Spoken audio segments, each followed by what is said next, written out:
When faced with ethical dilemmas such as those described earlier on, social workers are encouraged to use an ethical decision-making model to resolve the issue best. This will typically involve identifying the problem or dilemma, considering potential issues within the problem, reviewing relevant ethical guidelines, and generating and assessing potential courses of action. The aim is to select the best course of action based on the most defensible ethical standard. However, doing so may still result in value dilemmas regarding what is best for the client, the worker, or the agency involved. An effort should be made to monitor the outcomes of the decision and seek consultation and supervision if needed. A social work career can be fast-paced and dynamic, with high workloads and sometimes emotionally intense work. Therefore, it is unsurprising that social workers can be particularly vulnerable to burnout and fatigue. Self-care is a vital requirement for any social worker. Self-care describes activities an individual or social system undertakes to enhance well-being, prevent stress, and manage emotion. Self-care includes maintaining professional and personal boundaries, which is also part of the professional socialization process.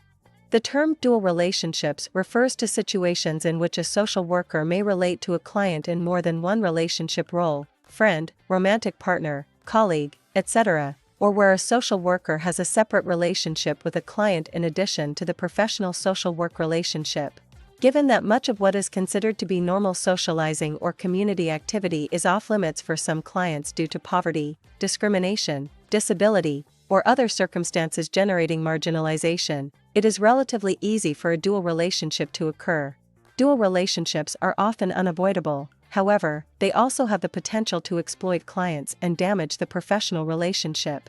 Social workers must be mindful of this and constantly monitor the dual relationship for potential conflicts of interest and effects on the professional relationship. The issue of confidentiality is a complex and delicate one in social work and is guided by the value of respecting the client's right to privacy. In many instances, the need for confidentiality is in direct opposition to the requirement of demonstrating accountability as a condition of agency funding, and this may create a conflict of interest for the social worker. Other common dilemmas include whether to breach confidentiality when it is perceived that a client may be a risk to themselves or others, and whether to disclose information learned from one client in a multi-client setting. In considering the above, clients should be fully informed about the circumstances in which private information will be shared and with whom it will be shared so that they can make an informed choice about what to disclose. If the decision is to breach confidentiality, it is essential to take steps to inform the client of any intended breaches.